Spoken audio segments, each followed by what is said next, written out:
तमिलनाडु का अगला सीएम कौन होगा, इसको लेकर तमाम मशक्कतें चल रही हैं। विजय बार-बार गवर्नर से मिल रहे हैं, लेकिन 118 का जो गोल्डन नंबर है, वो अभी तक वहाँ तक नहीं पहुँच पाए। 116 लोगों के सिग्नेचर लेके ज़रूर वो गवर्नर के पास गए हैं, लेकिन गवर्नर ने उन्हें वापस लौटा दिया है। आज मुख्यमंत्री पद की शपथ होनी थी। विजय तमिलनाडु के नए मुख्यमंत्री बनने वाले थे, लेकिन वो कार्यक्रम टल गया है और इस बीच एक नया नाम सामने आया है, एक नई एंट्री सामने आई है, क्योंकि सोशल मीडिया पर एक बहस चली कि अगर विजय चुनावी एंट्री कर सकते हैं, मुख्यमंत्री के मजबूत दावेदार बन सकते हैं, तो पंजाब में दिलजीत दोसांझ ऐसा क्यों नहीं कर सकते हैं। तो इसको लेकर तमाम कयास चल रहे थे और अब दिलजीत की भी इस पर प्रतिक्रिया आई है। पहले पूरा बैकग्राउंड बता दें, फिर दिलजीत की प्रतिक्रिया बताइए। जी बिल्कुल। देखिए रजत, कल की हम बात करें, कल शाम से लेकर हम लोग कवर कर रहे हैं। तमिलनाडु में बहुत बड़ा सियासी ड्रामा चल रहा है।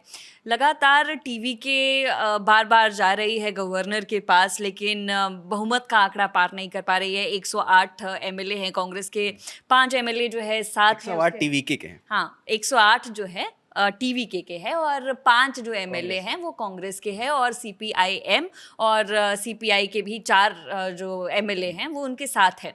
लेकिन इसके अलावा और जो एमएलएज वो चाह रहे हैं लगातार, वो मिल नहीं पा रहे हैं टीवी के को। और अभी भी यही सियासी ड्रामा जो है आप देख सकते हैं। सुबह की ही अगर हम बात करें तो कई अपडेट्स निकल कर इसमें सामने आए, और ये एक नया, ये तो चलिए तमिलनाडु में जो चल रहा है उठा पटक हुआपो जो भी वहाँ पर हो रहा है वो तो चल ही रहा है। लेकिन आज सुबह से लेकर अगर आप देखें तो सोशल मीडिया पर एक खबर ट्रैवल करने लगती है कि जिस तरह से टीवी को इतना बड़ा जो है बहुमत मिल गया है, इतने नेताओं को वहाँ पर जिता दिया गया है। हालांकि मेजॉरिटी का मार्क तो वो क्रॉस नहीं कर पाए, लेकिन फिर भी इतना जन समर्थन जो है टीवी के को मिला है। बतौर, पहले देखिए एक्टर रही हैं विजय, उसके बाद आए हैं राजनीति में, इतना समर्थन मिला है तो क्यों ना दिलजीत दोसांझ को भी वो पंजाब से उतर जाए और पंजाब में उनको भी इसी तरह से सपोर्ट मिले। इस तरह की खबरें जो है सोशल मीडिया पर ट्रैवल कर रही थी। ये शुरू कहाँ से हुआ वो बता देते हैं।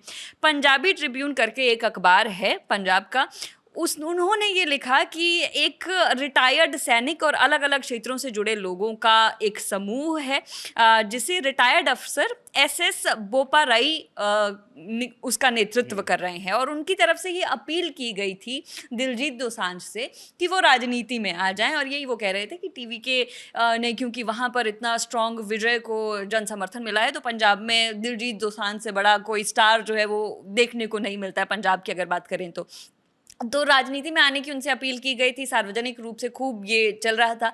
लेकिन अब इस पर दिलजीत दोसांझ का जवाब आया है। दिलजीत ने वही वाला जो ट्वीट शेयर हो रहा था वो रिट्वीट करते हुए उस पे कमेंट किया। ट्रिब्यून का जो ट्वीट था उसको रिट्वीट करते हुए उन्होंने लिखा है, कदे भी नहीं, ये पंजाबी में वो कह रहे हैं, यानी कि कभी भी नहीं, मेरा काम एंटरटेनमेंट करना है। I am very happy in my field, thank you so much. तो ये उन्होंने जवाब दे दिया, यानी कि बिल्कुल भी इंटरेस्टेड नहीं है दिलजीत दोसांझ। जो भी लोग कयास लगाए जा रहे हैं कि क्या दिलजीत की एंट्री हो सकती है राजनीति में, वो आ पाएंगे या नहीं आ पाएंगे, पूरी तरह से पूर्ण विराम जो है उन्होंने इन तमाम कयासों पर लगा दिया। उनका कहना है कि वहीं फोकस करिए जहां पर स्टार राजनीति में आ गए हैं, हम राजनीति में आने वाले नहीं हैं। ठुकरा दिया है एक तरह से अपील को, उन्होंने धन्यवाद भी कर दिया है। अब इस पे देखिए कमेंट्स लोगों के आ रहे हैं। कुछ लोगों को लग रहा है कि ये सही काम है, जैसे शेरी भाटिया करके एक यूजर है, वो लिखता है गुड रिप्लाई।